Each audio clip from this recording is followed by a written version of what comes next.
Welcome to BRK news. So belly fat అనేది అసలు ఎందుకు వస్తుంది, రాకుండా జాగ్రత్తలు ఏంటి, మరి దీన్ని తగ్గించుకోవడం ఎలాగా వివరాలు తెలుసుకుందాం. ఈరోజు మనతో పాటు ఉన్నారు ప్రముఖ general physician doctor Rajesh Ukkala గారు. డాక్టర్ గారు నమస్తే అండి. నమస్తే. స్కిన్కి అండర్గా ఉండే బెల్లీ ఫ్యాట్ ఒకటి ఉంటుంది, కడుపు లోపల అంటే పేగులకు దగ్గర కూడా బెల్లీ ఫ్యాట్ ఉంటుంది. దీన్ని విజరల్ ఫ్యాట్ అంటాం. వయసు క్రమేణా వచ్చే మార్పులో విజరల్ ఫ్యాట్ ఆల్మోస్ట్ పెరుగుతూ పోతూ ఉంటుంది, ఎందుకంటే అది డెపోజిషన్ ఎక్కువగా అవుతుంటుంది కాబట్టి. సో ఏదైతే నేను స్కిన్ కింద ఉన్న ఫ్యాట్ అన్నానో అది చాలా ఈజీగా కరిగించవచ్చు. విజరల్ ఫ్యాట్ని కరిగించడం చాలా ప్రాబ్లమాటిక్, దానివల్లే ఎక్కువగా అనార్థాలకి దారితీస్తూ ఉంటుంది. దీన్ని మేము ఇంగ్లీష్లో ట్రంకుల్ ఒబేసిటీ అంటాం. సో దీనికి స్ట్రిక్ట్ గైడెన్స్ అనేది ఒకటి ఉంది. ఎవరికైతే 36 ఇంచెస్ వేస్ట్ సైజ్ ఉంటుందో అబవ్ ఉన్న వాళ్ళందరికి కూడా ఈ ట్రంకుల్ ఒబేసిటీ ఉన్నట్టు కేటగరైజ్ చేస్తాం. విమెన్లో ఒక 2-3 ఇంచెస్ తక్కువగా చెప్తాం. సో మెన్లో అది, విమెన్లో మేబీ అరౌండ్ 32 అలా అంటాం. సో ఇది ఉన్న వాళ్ళల్లో మనం గమనిస్తే ఇన్సులిన్ రెసిస్టెన్స్ ఏదైతే డయాబెటీస్కి కారణమో అది ఎక్కువ శాతంలో కనిపిస్తుంది. హై కొలెస్ట్రాల్ వీళ్ళల్లో గమనిస్తూనే ఉంటాం. సో ఇలాంటివి ఉన్నప్పుడు ఆబ్వియస్గా నేను ఏదైతే ఎప్పుడు చెప్తున్న life style diseases, metabolic diseases ఉంటాయో అవి తరచుగా ఇట్లాంటి వాళ్ళల్లోనే కనిపిస్తాయి. సో బెల్లీ ఫ్యాట్ ఉన్నందువల్ల ఇలాంటి అనర్థాలు వచ్చేదానికి డైరెక్ట్ రీజన్స్. తర్వాత మనం తరచుగా గమనిస్తున్న ఒక కండిషన్ థైరాయిడ్ కండిషన్. ఈ థైరాయిడ్లో కూడా ఊబకాయం వేసే వన్ ఆఫ్ ద ప్రెజెంటేషన్స్. మరి ఊబకాయం వస్తున్నప్పుడు మళ్ళీ ఫ్యాట్ అనేది నేను మళ్ళీ మాట్లాడతాను. అక్కడ ఫ్యాట్లో మళ్ళీ బెల్లీ ఫ్యాట్ గురించి హైలైట్. సో ఎన్ని విధాలా చూసినా కానీ ఈ బెల్లీ ఫ్యాట్కి ఒక ఫోకస్ అనేది మనం ఇవ్వాల్సిన ప్రాధాన్యత. తర్వాత ఈ అబ్స్ట్రక్టివ్ స్లీప్ యాప్నియా అనేది ఒక కొత్త కండిషన్ వస్తుంది. ఇప్పుడు ఎవరికైతే ఊబకాయం ఉంటుందో వీళ్ళల్లో ఈ నిద్రలో సరిగ్గా శ్వాస ఆడకపోవడం, దాని కారణంగా ఈ హార్ట్ మీద ఒత్తిడి, కాళ్ళల్లో వాపులు ఇలాంటివన్నీ జరిగేది. సో వీళ్ళకి ఏమవుతుందంటే ఒక విషియస్ సైకిల్ లాగా సరిగ్గా వర్క్ చేయలేరు, ఎందుకంటే అధికంగా వెయిట్ ఉన్నారు కాబట్టి. ఆ వర్క్ చేసి వెయిట్ తగ్గిద్దామంటే అది కుదరదు, ఎందుకంటే ఈ ఆక్సిజన్ క్యారింగ్ కెపాసిటీ అన్ని తేడా వచ్చేస్తాయి కాబట్టి.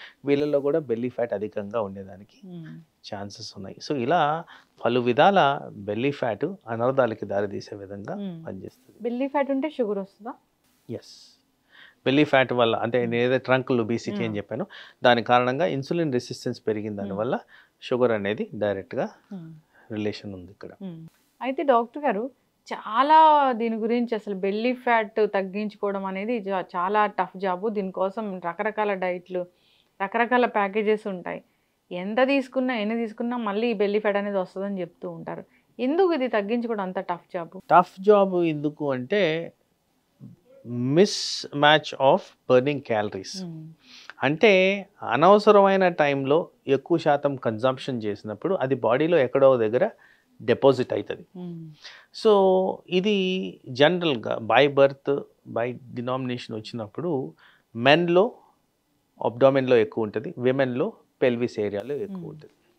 సో ఈ డెపోజిషన్ జరుగుతున్న తరుణంలో ఇప్పుడు మీరు ఈ వెస్టర్నైజేషన్ ఆఫ్ లైఫ్ స్టైల్స్లో చూస్తే ఎక్కువ శాతం బ్రేక్ఫాస్ట్ స్కిప్ చేయడం అనేది జరుగుతుంది.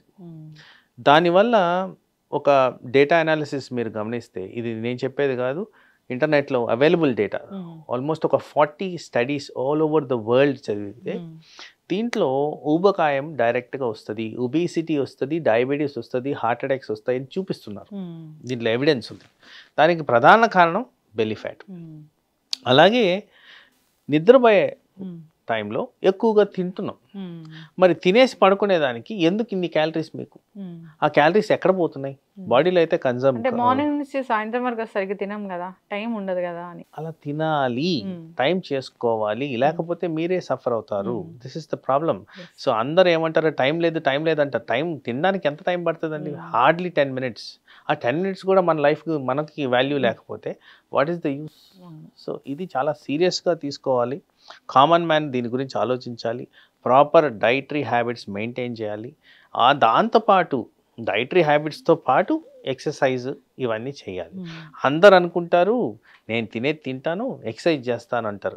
ఈ ఎక్సర్సైజ్ నువ్వు ఎంత స్ట్రెన్యూయస్గా సివియర్గా చేసినా కానీ ఇది షార్ట్ ఫార్మాట్లో మీకు తగ్గిస్తుందేమో, బహుశా మీకు బెనిఫిషియల్ ఎఫెక్ట్స్ అప్పుడు వస్తాయేమో.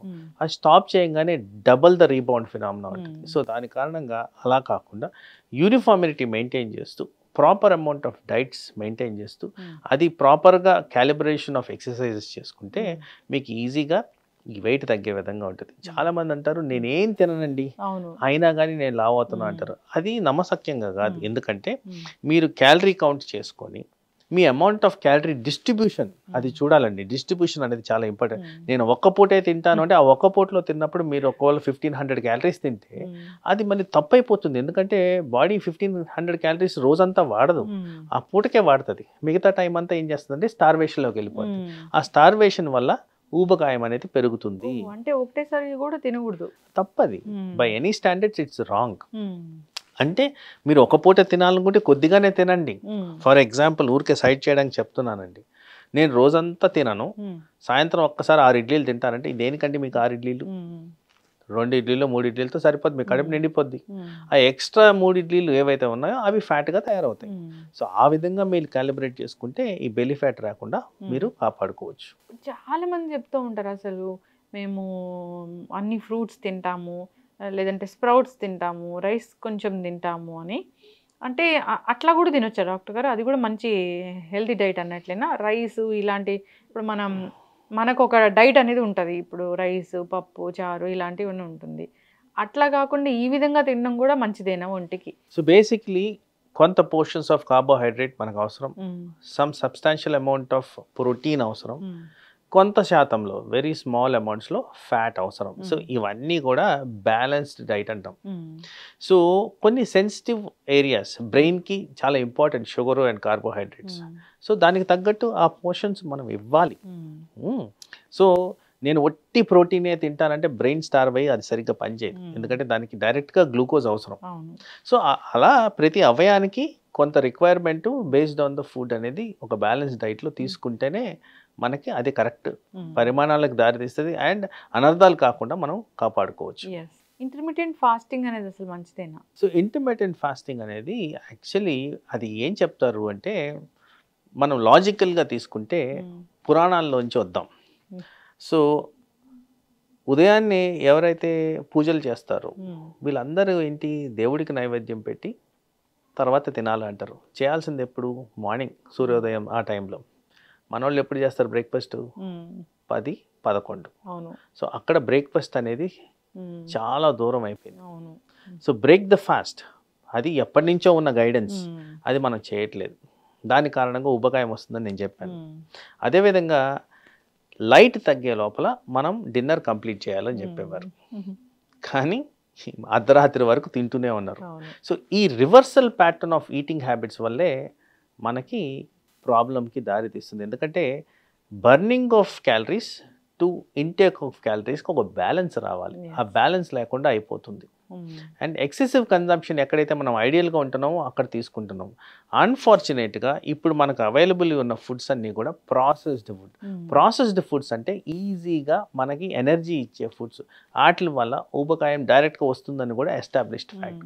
సో ఇన్ని కారణాల వల్ల మనకి హెల్త్ రిలేటెడ్ కాంప్లికేషన్స్ వస్తాయి. బెల్లీ ఫ్యాట్ తగ్గించుకోవడం అంటే అది ఎప్పటికీ అది అలా మెయింటైన్ చేసే విధంగా మనం ఉండాలి.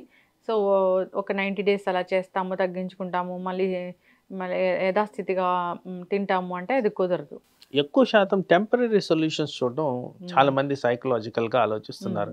నాకు ఇప్పుడు ఫంక్షన్ ఉందండి, ఆ టైంకి నేను ఈ డ్రెస్ వేసుకోవాలి, దానికోసం ఇలా తయారవుతాను అనేది వస్తున్నారు. కానీ లాంగ్ టర్మ్గా నాకు ప్రాబ్లమ్స్ రాకుండా కాపాడుకోవడం అనేది ఎవరు ఆలోచించట్లే. ఆ విధంగా ఆలోచిస్తే మనకి ఈజీగా ఇలాంటివి నివారించుకోవచ్చు.